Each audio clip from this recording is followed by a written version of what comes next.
If you could smell me right now, you would know that, I'm someone who has eczema. And this sounds like an ad for something, and it could be one day. I might be the poster boy for eczema at some point, but I've been using my steroid cream, and yes, I am on steroids.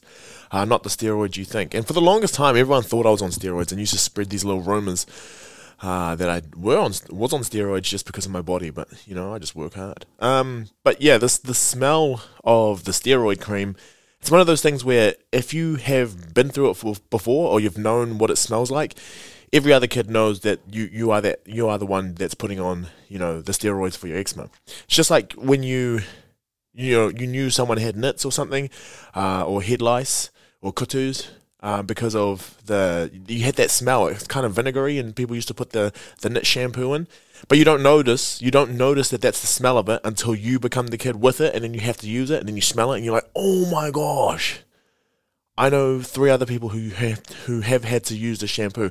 It's either they use the shampoo or they just come in with the shaved head. Unannounced shaved head. Probably someone with kutus.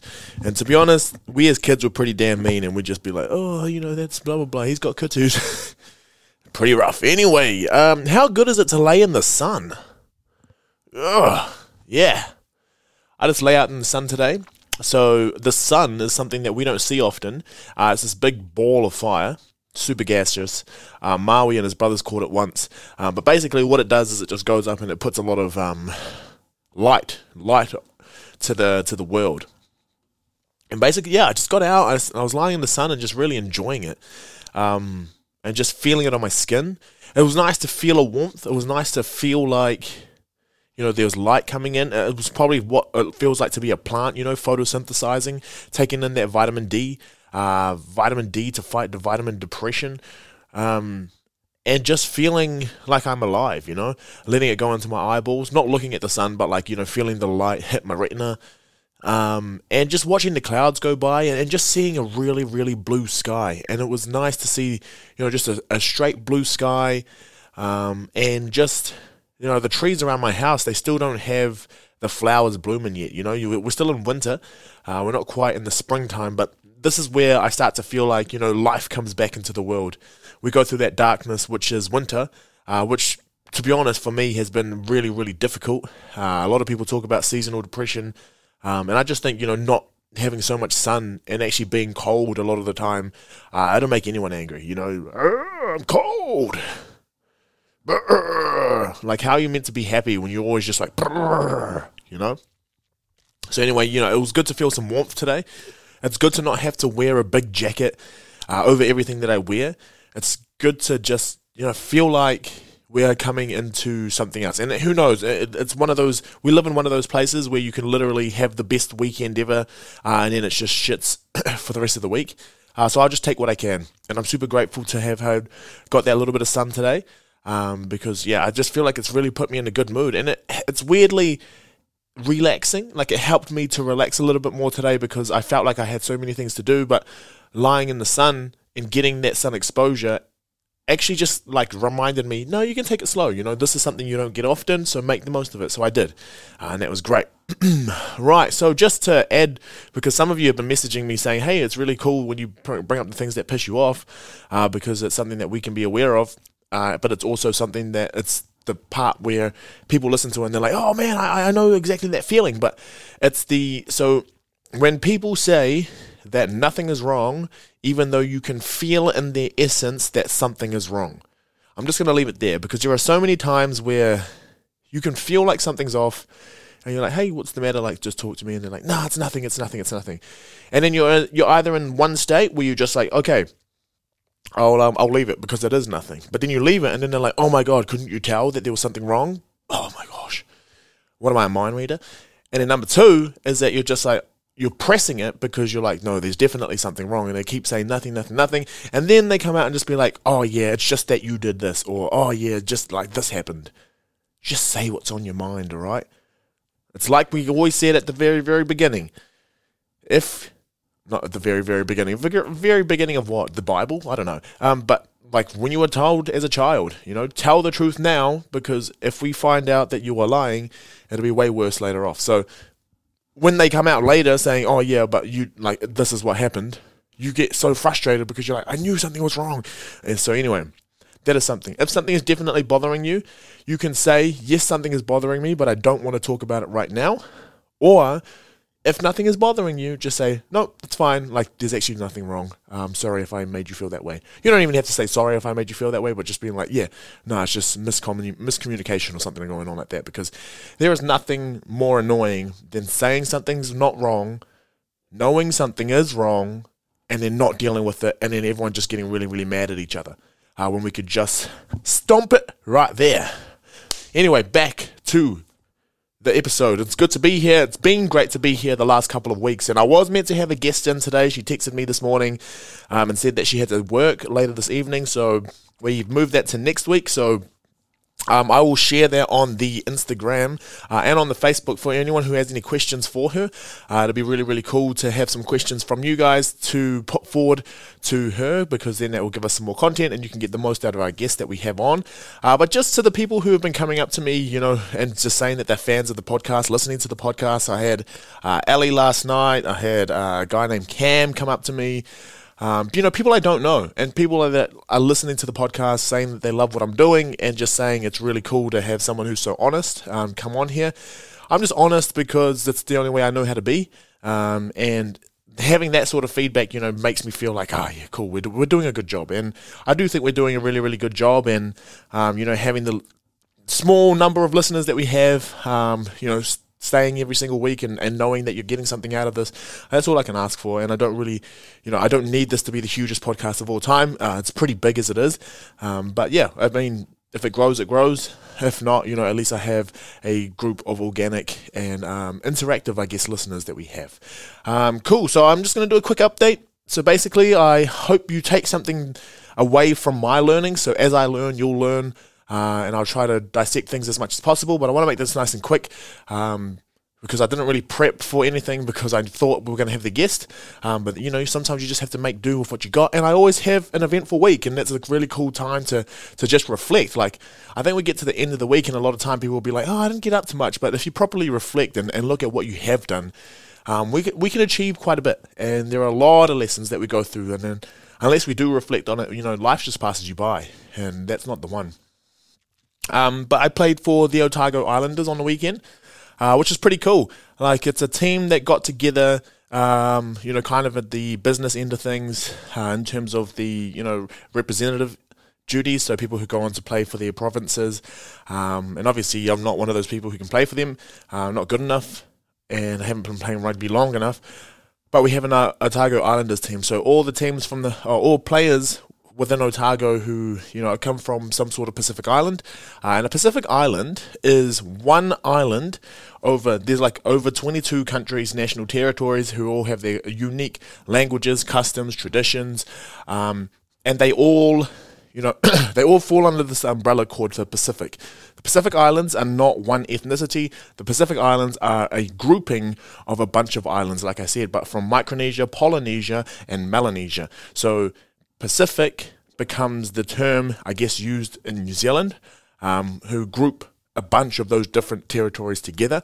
So, for example, your Samoan, your Tongan, your Cook Islander, your Fijian, Kiribati, all of those different people come under one in New Zealand as Pacific. And that's what we did here. And the reason why I say that first, is just so that you don't get everyone confused. So Samoans are not the same as Tongans. Tongans are not the same as Cook Islanders. Cook Islanders are not the same as Fijians. We all have our own uniqueness about ourselves. We're all from different nations, but we do share similarities in terms of the values that we have. So it's quite racist to just assume because someone is brown and someone is of a Pacific descent that they are actually going to be, you know, they are Samoan, when they're not necessarily Samoan.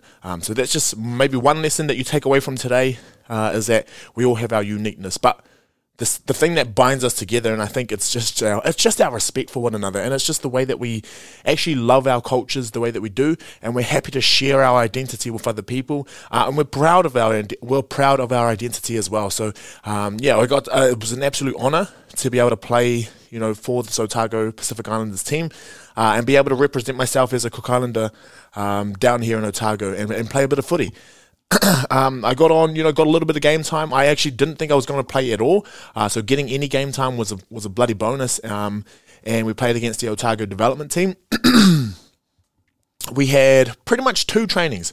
I got added to the chat the day of the first training, and then I went along. And I think, I picked up so much. I was being a participant in the process. But I think what I need to do for myself is just have that kind of belief in myself that I can push to be, one of the top contenders for the position that I want to play. Because I just need to show myself that I can do it. But also I need to back myself. And I think part of that is just that I felt like I didn't have enough game time this entire year to see how things went.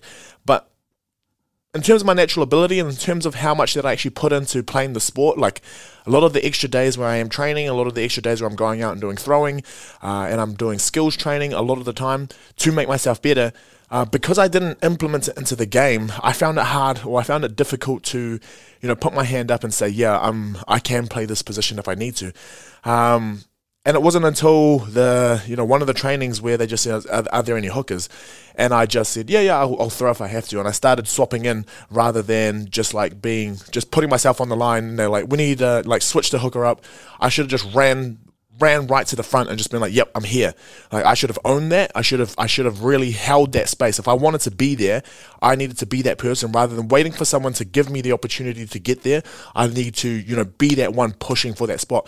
If I get things wrong, that's fine. I had more opportunities to get things wrong. But if I keep waiting for other people to give me that opportunity and then I stuff that opportunity up, I had so many times where I missed out on opportunities to be able to go in and actually prove myself. So that's my lesson from this entire thing, is just that all of these people wanted to see us all succeed.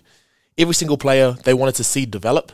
And every single player they wanted to, just give them the opportunity to represent themselves, their families, their communities, and just play rugby together and get to know each other, because this could be part of a long-term campaign.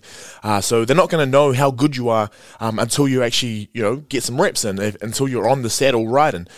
So that's my message to myself, and that's my message to anyone out there, is just to really, just give yourself that space. Push yourself to be out there, and don't wait for other people to kind of give you that, because they will. Yes, they will. But if you want to prove just how good you could be, or if you want to change that mentality from I'm merely going along to participate, which is what I did. I said, if they need numbers, I could be there if you need me. But what I want to start doing now is they need me. Like, I want to play, I want to put myself in a position where I'm contending for that starting position. And that's not to be arrogant, but I think what that does to your mentality, and in terms of you trying to be very, very clinical in any practice that you're doing. So you want to be giving 100% intensity. You want to be just out there trying to, be as 100% accurate as possible. But it also makes you focus on everything that's going on around you and how you fit in with everyone and how you fit in with the team. Because if you feel like you want to be a contender for that top spot, you also need to be able to fit into the atmosphere or the environment that you're in. So that's something, in terms of work, in terms of everything that I'm going to do from this point, is just not go along thinking I could be there if they need me. I need to go along to things thinking, this is what I'm here to do. I need to own this space and hold it for myself. So yeah, it was an absolute honor to get my first cap with that team, and hopefully we do have plenty more as the year goes on. Last week I talked about people adopting people's mannerisms.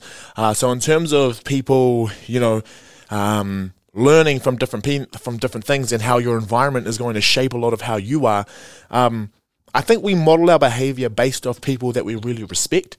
So that's something to keep in mind, where just because you're around, why I say this is because people still find it difficult. I had so many messages of people coming in saying, yes, there are individuals who can pull themselves up, like being broke is a choice, all those sorts of things. But, the mannerisms that you have and everything that you kind of model yourself off is based off things that you respect. People that you respect, you are more likely to model the behaviors that they do, because you want to be like them, because you see something positive in what they do. And I guess from an evolutionary perspective, seeing someone who you think is successful in whatever the world looks like for you, the context that you're living in, you're going to want to be more like them. So you're going to see the things that they do, and you're going to start to say, oh yeah, well, if I do this because that person does that, A plus B equals success, or whatever their success is to you.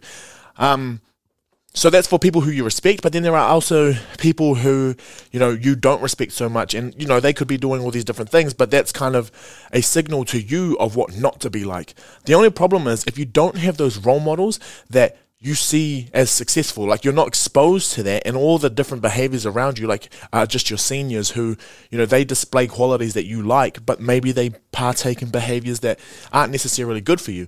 That's the only exposure that you have to those people, right? So these are the people that you are going to respect, but for other reasons. Maybe they have friends or a lot of friends, and you wish you had a lot of friends. Maybe they're really good at a specific skill, and you want to be really good at that specific skill.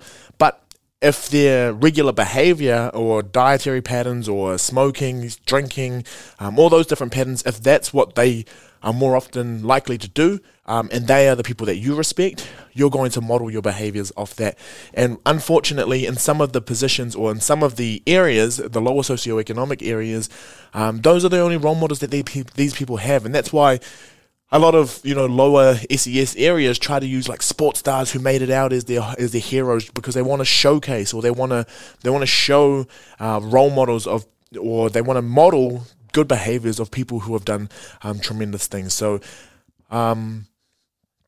I guess the studies on all of this show that we'll kind of follow some sort of group think. So it just depends on the group that you are a part of. And unfortunately, some areas just don't have the exposure to such amazing people. So that's something that we need to keep in mind as well, is that these people most often don't choose to be like this, right? It's just everything that surrounds them. So I think if we can build towards some sort of empathy on that, you're definitely going to be a better person. But then also, I guess, being acceptable or being accepted amongst the masses, it kind of makes it difficult, like what I was talking about before with, putting myself in that space to be able to, be that person who could be on the starting team. It's really worrisome sometimes when you go into a new area and you don't want to come across as like too cocky, or you don't want to come across as that guy who gives 100% when everyone else is, it's just training. Oh man. You don't want to be that new guy who comes in and does that, just like comes out, because, tall poppy syndrome is a huge thing of people who cut each other down, and they're just like, oh, why is that guy so hardcore all the time? Because we're scared of people who try to push the barrier, rather than, pulling everyone else up to rise with them. It's kind of like, no, we'll just keep them down. But that's the difference, I think, and that's why I felt comfortable pushing and putting my hand up to go into this role, is because with this Pacific team, everyone just wanted you to do well. Like, if someone was out there giving 110%, it wasn't like, oh yeah, just bring it down. It's like, this person is like pulling on the hits. This person is doing everything out there. You need to bring yourself up to that intensity. That's my challenge for you. And you're just like, bruh, yeah, unbelievable. This is what I want to be a part of. I want to be a part of something where everyone else wants you to be great. So 100%, I love that about it. And in terms of modeling, the people that are going out and doing the really, really awesome work, if you see that and you respect those people, you're more likely to do that behavior. So that's just a really, really roundabout way of saying you model your behavior based off things or people that you respect, but that's obviously based on the exposure that you have to different people. So just the last point for today, I guess, actually, this is something that's kind of come to me with the red zone stuff as well. Is like, I'm talking about people who are trying to get through day to day, and they probably have stress up to the eyeballs, stress up to the gills, with just trying to survive financially day by day. And we're talking now, and I was thinking about this before with my perspective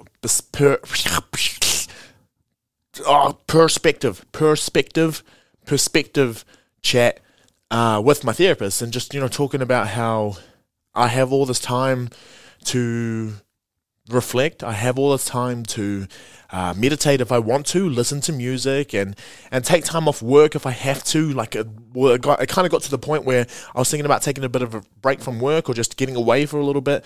And when I was talking about all that sort of stuff, just for my mental health, and I sure, like, depression's a bad thing, and having to deal with it sucks, but some people don't have that privilege of being able to deal with things the way that I do. Like, I get to go to a therapist, which is extremely expensive. I get to have all these resources. I get to take time off work. I get to go for a drive if I want to and just clear my mind in the name of, mental health and mental well-being.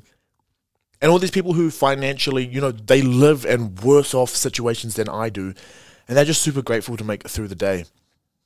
And we have all these people coming out talking about the importance of mental health, and I just think we're in a super privileged position to be able to say to people, you just need to breathe, take time. If you need to, take some time off work and focus on you. Bro, you can't focus on you if you need to work this job, if you don't have the leave, if you can't go do all those other things because you don't have the resources available to you. Being able to focus on just our mental health and not anything else is an absolute privilege, right? So I think I do agree that it's extremely important, and we need to focus on everything that we can to make sure we're in the best position possible. But I do feel for my people who who don't have that luxury. Right, it's actually gone to the point where it's an extreme privilege to be able to deal with it the way that I can deal with it. So I get to, take drugs if I need to for it. I get to go to talk to someone about it. I get to, like I said, I can take leave. I can go for a drive if I have to. I can fly to another part of the country. I can just take the time if I need to. But unfortunately, taking that time for someone else or driving away, they have children to look after. If they don't have leave, or they need to save that leave for when their children get sick, or if they can't get away, because if they go away, they can't even afford to get out of the city that they're in, let alone trying to meditate and sit there for 20 minutes or trying to take time off. It's just something that I think has it's gotten to this thing where, yes, it's a super niche thing to do, but it's kind of like part of the in market, and you have to actually be able to afford to do it. So yeah, I think for me, I just need to be a bit more gracious, or have a lot more gratitude for the things that I just have here and now. And all of those things that I just talked about, the ability to be able to take leave if I need to, and the ability to talk to people if I want to, and not to have that financial stress and financial burden because I have a really good job. And yeah, people will say, but you worked really hard to get that job. Yeah, 100%, I did.